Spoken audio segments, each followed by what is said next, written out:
He walked into his own diner as a stranger, but what he discovered behind the kitchen doors would change everything. The rain had just stopped when Daniel Carter stepped out of his car, the damp air clinging to his hoodie. He shoved his hands into his pockets and looked up at the diner's faded neon sign flickering in the evening light. Carter's Diner, his name, his business. And yet, standing there, he felt like a stranger. For weeks, he had been hearing whispers, customer complaints, staff quitting without notice, the warmth his diners were known for slowly fading away. His managers told him everything was fine. The numbers didn't say the same. He had built this from scratch, poured years into making it more than just a restaurant, but something had changed. He needed to see it himself. The door creaked as he stepped inside. The place was half full, the low hum of conversations mixing with the clatter of dishes. It looked clean but tired, the booth slightly worn, the counter scuffed. The smell of coffee and grilled burgers filled the air, comforting yet strangely unfamiliar. A waitress approached him with a strained smile. Her name tag read, Mia. She looked young, but exhaustion sat heavy under her eyes. "Welcome in. What can I get you?" Her voice was polite, but there was something off, a hesitation, as if she was holding something back. "Just coffee for now," Daniel said, sliding into a booth by the window. He watched as Mia moved quickly between tables, balancing plates and dodging a manager barking orders from behind the counter. She was fast, efficient, too efficient. There weren't enough people working the floor. His coffee arrived, steaming in a chipped mug. "Busy night?" he asked casually. Mia let out a small laugh, but there was no humor in it. "Every night's busy when you're short-staffed." Before he could say more, a sharp voice cut through the air. "Mia, table 5 still waiting. Move faster." Daniel's eyes flicked toward the kitchen. A stocky man in his 40s, sleeves rolled up, face twisted in irritation. "I'm on it," Mia called back, but her hands trembled slightly as she grabbed the plates. Daniel took a slow sip of his coffee, watching closely now. The tension was thick, the energy wrong. This wasn't the diner he had built. Then, as he reached for the menu, a muffled sound from the kitchen made him freeze. It was quiet at first, barely noticeable over the hum of the restaurant. But then he heard it again. Soft, broken. Someone was crying. Mia had just walked into the kitchen. Daniel set down his cup, his jaw tightening. Something was very, very wrong here. Daniel's grip tightened around the coffee mug as the muffled sobs continued from the kitchen. The sounds of the diner, chatter, sizzling food, the scrape of forks on plates, blurred into the background. He couldn't ignore it. Mia had barely been gone a minute when the voice from earlier cut through the air again. "You think crying is going to fix your mistakes?" the manager snapped, his voice sharp and impatient. Daniel pushed his plate aside, his appetite gone. He glanced around. The other employees kept their heads down, customers oblivious to what was happening behind those swinging doors. Then, a crash. A plate hitting the floor. A sharp inhale, followed by silence. Daniel was on his feet before he even realized it, moving toward the kitchen. He pushed open the door just enough to see inside. Mia stood near the sink, her back turned, hands trembling as she wiped her face. The manager, a man Daniel now recognized as Vince, the shift lead, loomed over her, arms crossed, eyes burning with frustration. "This is the 3rd time this week, Mia. If you can't handle the job, maybe you should leave," Vince said, voice low but firm. I'm trying," Mia stammered, barely holding herself together. "I haven't had a break in 6 hours, We don't have time for excuses," Vince cut her off, shaking his head. "You're slowing everyone down." Daniel's chest burned. Every fiber in his body told him to step in, to shut Vince down right there. But he held himself back. Not yet. If he revealed himself too soon, he wouldn't get the full picture. Instead, he pulled out his phone and started recording. Mia took a deep breath, swallowing back her emotions. "I'll get back to work," she muttered, reaching for a plate. Vince scoffed. "Yeah, you do that." Daniel let the door swing shut before Vince could notice him. His mind was racing. This wasn't just about bad management. This was abuse. His managers had been feeding him lies while people like Mia were barely hanging on. He slid back into his booth, exhaling slowly. He needed to act, but not yet. He needed more, and he knew exactly how to get it. Daniel didn't touch his coffee. His mind was running too fast. He had seen enough to know this place was broken, but he needed to see how deep the cracks ran. Mia returned a minute later, her face composed, but her hands still shaky as she placed a plate in front of another table. She moved like a machine, her smile automatic, her voice steady. But Daniel had seen the truth. He glanced toward the kitchen. Vince was watching her, arms folded, his expression hard. The moment Mia fumbled with a tray, his eyes narrowed. "Be careful," he warned, voice just loud enough for her to hear. Mia flinched. Daniel exhaled slowly, forcing himself to stay calm. He needed to test something. When Mia passed by again, he raised a hand. "Hey," he said casually. "I think I changed my mind. I'll take a burger and fries." Mia blinked, caught off guard. "Oh, sure, coming right up." She scribbled on her notepad and turned toward the kitchen. Daniel watched as she handed the order to Vince. He barely glanced at it before muttering, "Of course it's yours." His tone dripped with annoyance. Minutes passed. The diner moved around him, but all he could focus on was the kitchen. Then, another crash. Mia gasped. Daniel's hands curled into fists. He stood and walked straight toward the counter. Behind the kitchen window, Mia was kneeling, picking up shattered glass. Steam from the grill curled in the air, but the tension in the room was thicker. Vince stood over her, his face twisted in frustration. "Maybe if you paid attention, you wouldn't be cleaning up messes all the time." Mia's voice was small. "I'm sorry."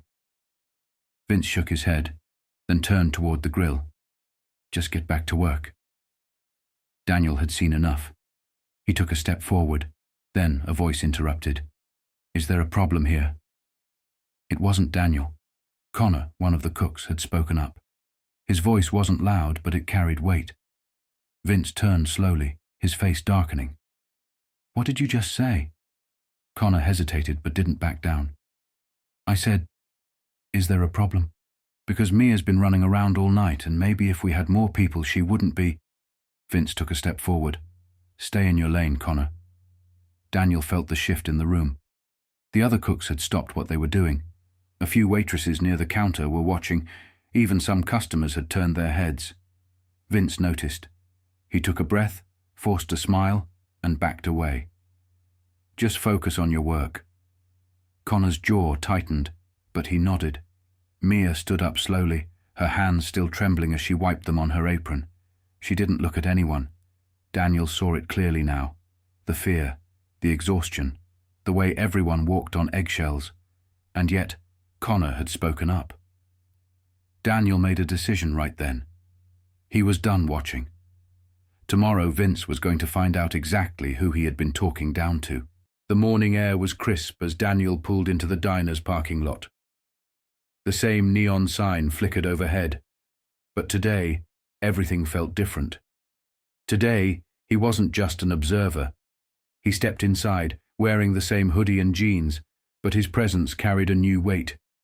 The diner was quieter than last night, the morning rush still building. Mia was already moving between tables, her steps slower, her shoulders slumped. Connor was in the kitchen prepping for the day. And then there was Vince.